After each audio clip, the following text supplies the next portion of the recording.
નમસ્કાર દોસ્તો, જય હિન્દ અને સ્વાગત છે આપ સૌ દોસ્તોનું લક્ષ્યમ એકેડેમીના આ યુટ્યુબ પ્લેટફોર્મ પર. હું ધવલ મારું આપ સૌનું હાર્દિક સ્વાગત કરું છું. દોસ્તો, રેલવેની અંદર 10 પાસ ઉપર ભરતી જાહેર થઈ છે. આ ભરતીની અંદર માત્ર 10 પાસ અથવા તો આઈટીઆઈ કરેલા મિત્રો ફોર્મ ભરી શકે છે અને આમાં સીધી કેન્દ્ર સરકારી નોકરી એ લાગુ પડે છે. કેન્દ્ર સરકારના તમામ લાભો મળશે.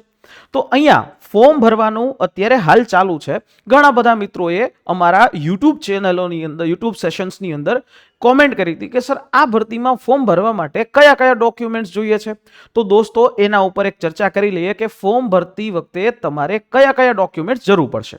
તો આ આખી જે જગ્યા છે 18 વર્ષથી 33 વર્ષ સુધી અપ્લાય કરી શકશે અને એમાંય છૂટછાટો મળવાપાત્ર. 22,195 જેવી જગ્યા ગ્રુપ ડી એટલે કે લેવલ 1 ની પોસ્ટ છે. સીધું ભારત સરકાર જે છે એ લાગે, બરાબર. આ એનો જે ભરતી નંબર, એડવર્ટાઇઝમેન્ટ નંબર છે. ટોટલ આટલી જગ્યા છે, અલગ અલગ ઝોનમાં છે. 18,000 રૂપિયો પર મંથ જે બેઝિક કહેવાય. આમાં એચઆરએ ડી આ બધું થાય એટલે લગભગ 30,000 આડે ગાળે તમારો સેલેરી છે એ પહોંચે. અને ફોર્મ છે એ અહીંયા એ શરૂ થઈ ચૂક્યા છે 31 તારીખથી, એટલે કે 31મી જાન્યુઆરીથી ફોર્મ ભરાવાના શરૂ થઈ ચૂક્યા છે. ક્યાં સુધી ભરાશે? અહીંયા 2 માર્ચ સુધી ફોર્મ ભરાશે.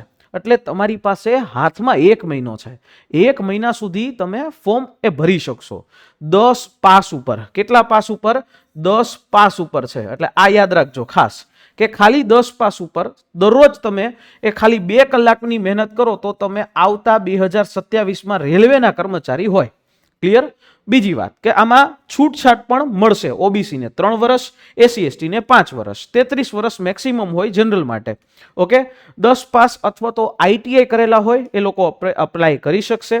અને જે ફી છે સામાન્ય ઉમેદવારો માટે, જનરલ માટે 500 રૂપિયા અને અનામત માટે 400 રૂપિયા. અને એ પાછી પરીક્ષા ભરવા જાશો તો રિફંડ પણ થઈ જશે. અહીંયા સિલેક્શન પ્રોસેસ છે એ કંઈક આવી છે. એક પરીક્ષા આવશે સીબીટી 100 માર્કની. એના પછી physical efficiency test, document verification, medical examination, આ રીતે રહેશે. અને જે શારીરિક ફિઝિકલ ઇફિશિયન્સી ટેસ્ટ હશે એમાં પુરુષ ઉમેદવારોએ 35 કિલોગ્રામ વજન સાથે 100 મીટરની ખાલી દોડ એ કરવાની છે, ક્વોલિફાઈ છે. મહિલા ઉમેદવારોએ 20 કિલોગ્રામ વજનની સાથે 100 મીટરની દોડ છે એ લાગુ કરવાની છે. બરાબર. મેડિકલ સ્ટાન્ડર્ડ જે છે એ રીતે રહેશે. તો આવી રીતે તમે અપ્લાય કરી શકશો. હવે ફોર્મ ભરતી વખતે કયા કયા ડોક્યુમેન્ટ્સ જોઈએ છે એની ઉપર ચર્ચા. જ્યારે તમે આની વેબસાઇટ ઉપર ફોર્મ ભરવા જાઓ છો, ફોર્મ કેવી રીતે ભરવું એનો એક આખો માર્ગદર્શન સેશન તમને અમારી ડિસ્ક્રિપ્શન બોક્સમાં લિંક એ આપેલી હશે, એમાંથી પણ મળી જશે. ફોર્મ કેવી રીતે ભરવું એની સમગ્ર વિગતો છે, સ્ટેપ બાય સ્ટેપ પ્રોસેસ એ પણ એમાં સમજાવેલી છે. તો સૌથી પહેલા તમારે આઈડેન્ટિટી પ્રૂફ એટલે આધાર કાર્ડ જોશે. આધાર કાર્ડ એટલા માટે જોશે કેમ કે આધાર કાર્ડથી તમારું આખું વસ્તુ વેરીફાઈ થાય છે. અને જ્યારે વેરિફિકેશન અને ફી રિફંડ છે એના માટે પણ આ લિંક કરેલું હોવું જોઈએ. ઈમેલ આઈડી જે છે એ પ્રોપર એક્ટિવ ઈમેલ આઈડી હોવો જોઈએ, એક્ટિવ મોબાઈલ નંબર હોવો જોઈએ. ફોટો એક લાઈવ પણ પાડવાનો હશે અને એવી રીતે અપલોડ પણ કરવાનો રહેશે.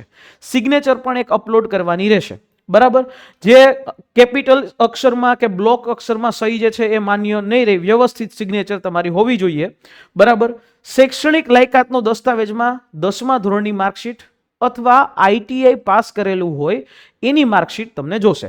બરાબર છે. અને ફાઇનલ રિઝલ્ટ જે છે, જે લોકો આમાં ઘણા એના પ્રશ્નો હોય કે સાહેબ હું આઈટીઆઈ કરું છું, હજી હું ફાઇનલ રિઝલ્ટ મારું નથી આવ્યું તો અરજી કરી શકું? નહીં ભાઈ. જેની પાસે હજી રિઝલ્ટ આવ્યું નથી એવા લોકો કોઈ અપ્લાય કરી શકશે નહીં. ઉંમરનો પુરાવો આપવા માટે 10મા ધોરણની માર્કશીટ હશે અથવા તો ડેટ ઓફ બર્થ સર્ટિફિકેટ હોય એ માન્ય રાખવામાં આવશે.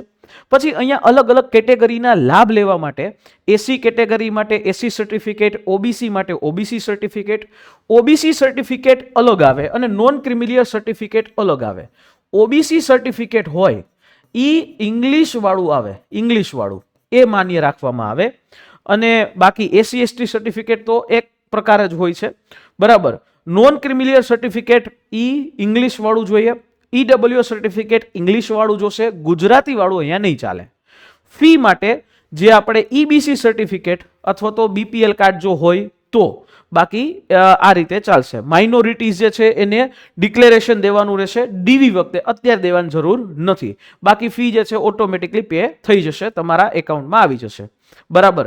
પણ એક વાતનું ખાસ ધ્યાન રાખવાનું, આધાર કાર્ડ સાથે તમારું બેંક એકાઉન્ટ લિંક હોવું જોઈએ, અથવા તો તમે જે એકાઉન્ટ આપો છો એ એકાઉન્ટ આધાર કાર્ડ સાથે એ લિંક હોવું જોઈએ. અને જ્યારે ડોક્યુમેન્ટ વેરિફિકેશનની વાત આવે ત્યારે ડોક્યુમેન્ટ વેરિફિકેશન વખતે પણ આ બધા જ દસ્તાવેજો તમારે રાખવાના છે, એ પછીની વસ્તુ છે. પણ ફોર્મ ભરતી વખતે તમારે આટલા ડોક્યુમેન્ટ્સ છે એ જરૂર પડશે. કોઈ પણ પ્રકારના ખોટા ડોક્યુમેન્ટ્સ, ખોટી માહિતી ફોર્મની અંદર ન ભરતા. જ્યારે ડોક્યુમેન્ટ વેરિફિકેશન વખતે ક્રોસ ચેક થશે ત્યારે તમને એ નડશે. એટલે બધી માહિતી ફોર્મની અંદર સાચી ભરજો, જેથી તમને આગળ કોઈ પણ પ્રશ્ન ન થાય.